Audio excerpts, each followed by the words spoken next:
क्योंकि एक सबसे बड़ी प्रॉब्लम आती है कि गोरखपुर पुलिस ने सिर्फ ये कांड नहीं किया, हत्याकांड, उन्होंने सिर्फ मेरे हस्बैंड को मारा ही नहीं, वहां से बहुत सारे सबूत उन्होंने मिटाए हैं।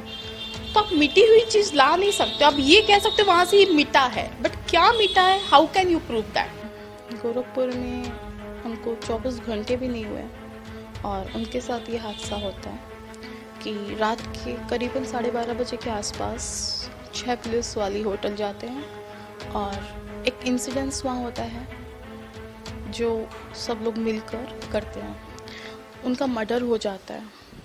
उत्तराखंड की अपर प्रमुख सचिव के बयान के बाद उत्तर प्रदेश पुलिस की कार्यशैली पर कई गंभीर सवाल उठे हैं, जिसके बाद कई ऐसे किस्सों की याद ताजा हुई जिसमें उत्तर प्रदेश पुलिस ने या तो किसी निर्दोष को फंसा दिया या फिर उनकी वजह से किसी निर्दोष को अपनी जान गंवानी पड़ी।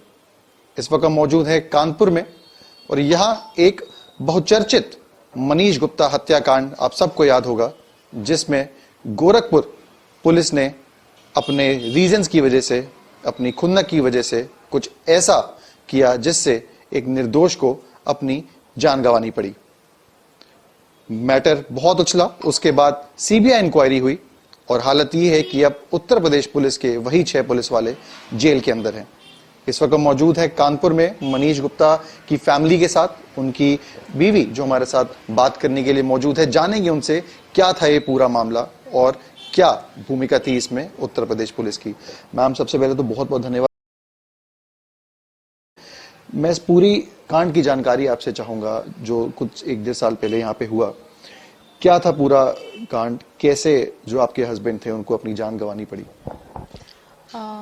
Actually this is start from Kanpur. यहाँ से वो अपने दोस्तों के साथ गोरखपुर गए।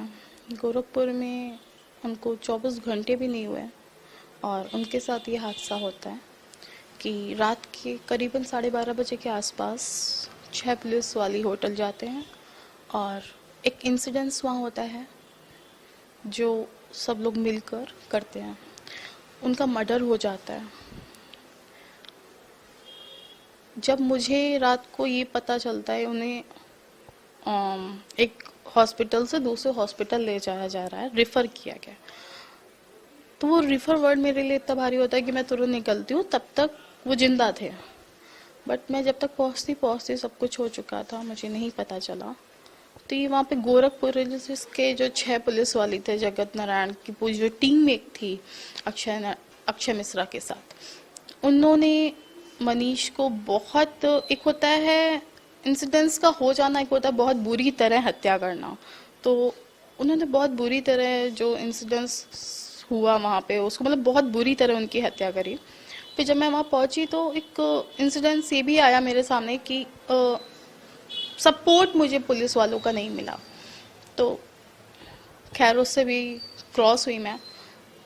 आफ्टर दैट मैंने ट्विटर का सहारा लिया क्योंकि मेरी बात पहुंच ही नहीं पा रही थी जहां तक मैं ले जाना चाह रही थी और फैक्ट बिल्कुल सामने दिख रहे थे।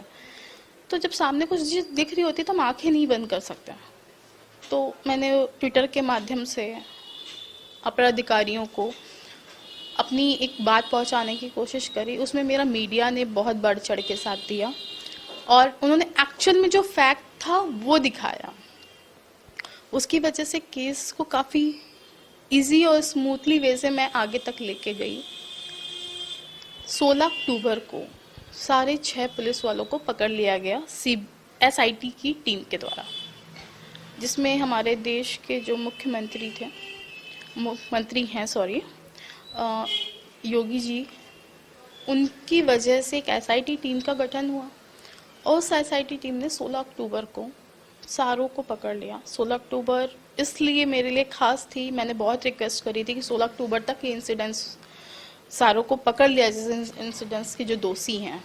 जस्ट बिकॉज 27 सितंबर को ये हुआ था, 29 तक मैं सारा काम कर पाई थी, तो 15 दिन सफिशिएंट होते, बहुत ज़्यादा होते हैं। और 16 अक्टूबर मनीष का बर्थडे था, तो मैंने सोचा था कि कम से कम एक अच्छी श्रद्धांजलि मैं दे पाऊंगी कि कम से कम ये हो गया।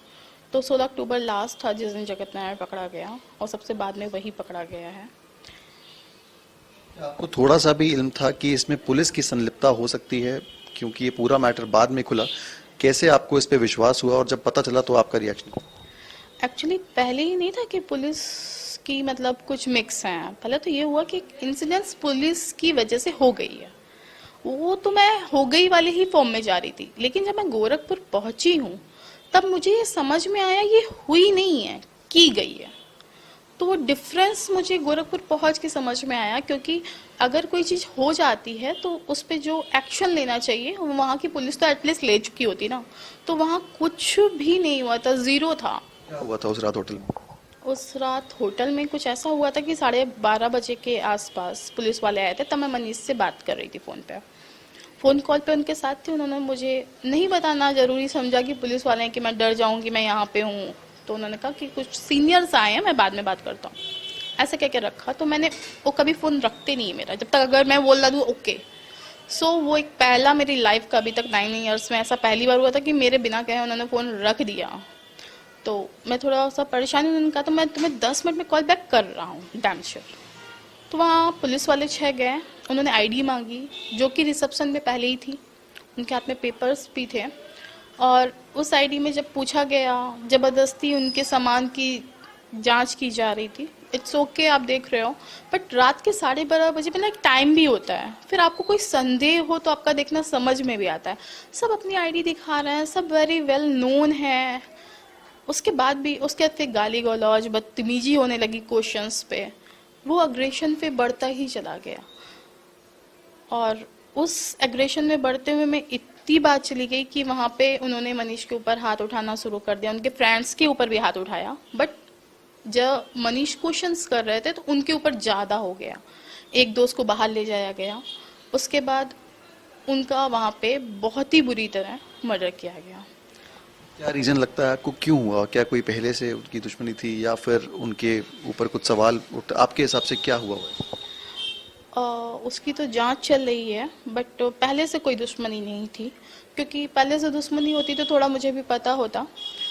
पहले से तो कुछ नहीं है, और मुझे लूट का ज़्यादा लग रहा है, क्योंकि वो क्रिप्टो में भी काम करते थे, बहुत सारे काम करते थे। कहीं ना कहीं पैसे ऐंठने के लिए या फिर कुछ इस तरीके से ये पूरा इंसिडेंट? हाँ, मुझे ये बहुत तो हद तक लगता है, बट इसके एविडेंस मैं नहीं कलेक्ट कर पा रही हूँ, ये मेरा वीक पॉइंट। सीबीआई इसकी जांच कर रही है, जाहिर सी बात है इसमें अभी भी जांच प्रचलित है, जो होगा सामने आ जाएगा। लेकिन एक पूरी कार्यशैली जो उत्तर प्रदेश पुलिस की रही, पुलिस जो लोगों की रक्षा करने के लिए होती है, लोगों के सपोर्ट के लिए होती है, आपको लगता है कहीं ना कहीं उनका जो रोल था उसको कैसे देखते हैं? एक बहुत बड़ा क्वेश्चन होता है कि जो हमारे रक्षा करने के लिए होते हैं वही हमारे एक तरह से भक्षक बन गए थे। तो मैं तो कहीं से उसको अच्छा नहीं देखती हूँ, बट हाँ, ये हम कह सकते हैं कि हर जगह कुछ लोग अच्छे होते हैं, कुछ बुरे भी होते हैं, बट कुछ ऐसे पुलिस वालों की वजह से हम पूरी पुलिस कॉम को अब खराब कहने लगे। जो विश्वास आप दोबारा कर पाई हैं पुलिस पे? मैं गलत नहीं कहूँगी, बट पूरी तरह नहीं कर पा रही हूँ, सब पे नहीं कर पा रही हूँ। कुछ पुलिस वालों पे अभी भी मुझे यकीन है, कि जैसे कि असीम अरुण जी यहाँ पे थे हमारे, तो उन पे यकीन है। उन्होंने एक टीम बनाई थी जो SIT थी, उसने बहुत अच्छा काम किया था। मेरे केस में बहुत सारी ऐसी चीज़ें निकाल के लाई थी जिसके बारे में सिर्फ मुझे एक डाउट था, जो लोगों से मैंने सुना था वो प्रूफ लाई है। तो ऑफ कोर्स कुछ लोग अच्छे होते, तभी मैंने खाली वो कुछ वर्ड एक्चुअली मुझे बिलीव हट गया था पुलिस से।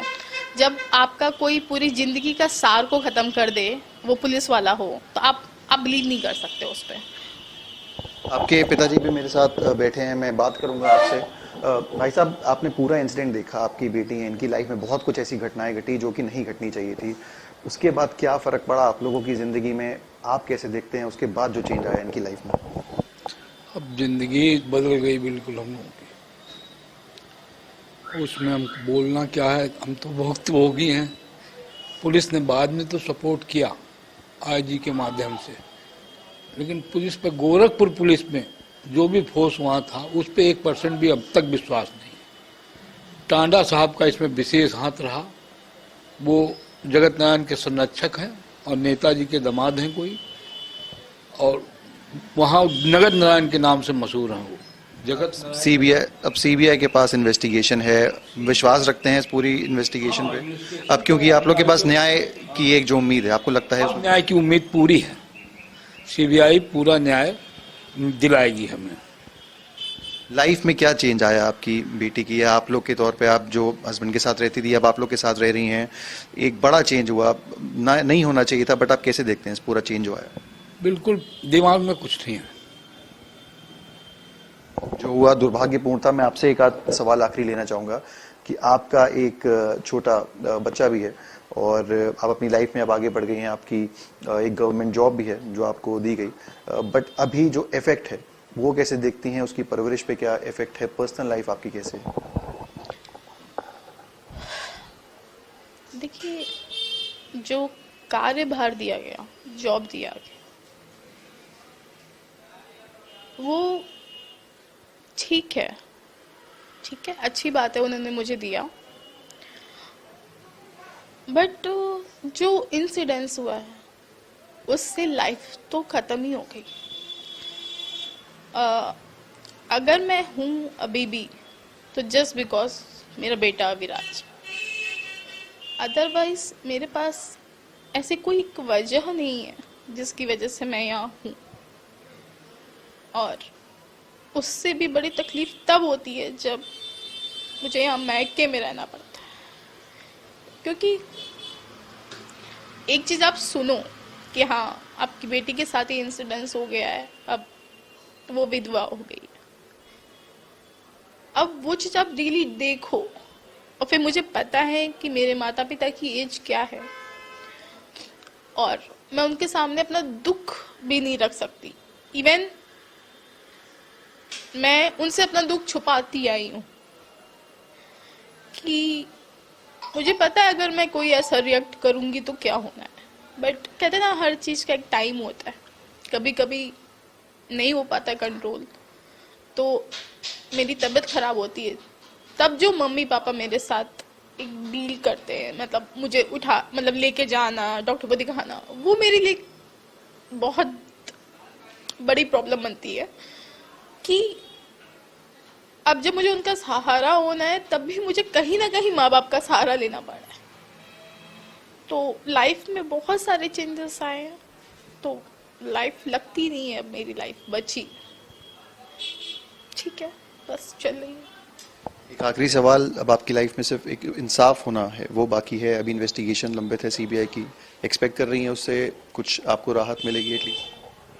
हाँ, मैं ये उम्मीद कर रही हूँ जब तक सीबीआई की चार्जशीट क्लोज नहीं हो रही है तब तक वो ज़रूर कुछ ना कुछ ऐसे एविडेंस लेके रखेगी जो हमारी हकीकत वहाँ की है उसको रखेगी। क्योंकि एक सबसे बड़ी प्रॉब्लम आती है कि गोरखपुर पुलिस ने सिर्फ ये कांड नहीं किया, हत्याकांड, उन्होंने सिर्फ मेरे हस्बैंड को मारा ही नहीं, वहाँ से बहुत सारे सबूत उन्होंने मिटाए हैं। तो आप मिटी हुई चीज ला नहीं सकते, आप ये कह सकते वहां से ये मिटा है, बट क्या मिटा है, how can you prove that? तो एक बहुत बड़ी एक समस्या ये आएगी मेरे सामने। बहुत बहुत धन्यवाद हमसे बात करने के लिए। बहुत ही दुर्भाग्यपूर्ण घटना है, इसका कोई कंपनसेशन तो नहीं है, लेकिन ये दिखाना बहुत जरूरी है कि इन लापरवाहियों से, इन एक्शन से क्या फर्क पड़ता है, क्या इम्पैक्ट पड़ता है किसी की लाइफ पे। सिर्फ एक आदमी की लाइफ नहीं, उनके साथ पूरे परिवार की लाइफ किस तरह बदल जाती है, ये इस कहानी के माध्यम से आपने सुना। एक मैसेज है, चाहे वो उत्तर प्रदेश पुलिस हो, चाहे कोई भी सरकारी महकमे में बैठे हुए अफसर हों, उनका एक एक एक्शन कई जिंदगी बदल सकता है। तो जाहिर सी बात है, अगर सोच समझकर और जिम्मेदारी से काम करा जाएगा तो वो सबके लिए बेहतर है। वीडियो जर्नलिस्ट अमित के साथ सिमर चावला, कानपुर।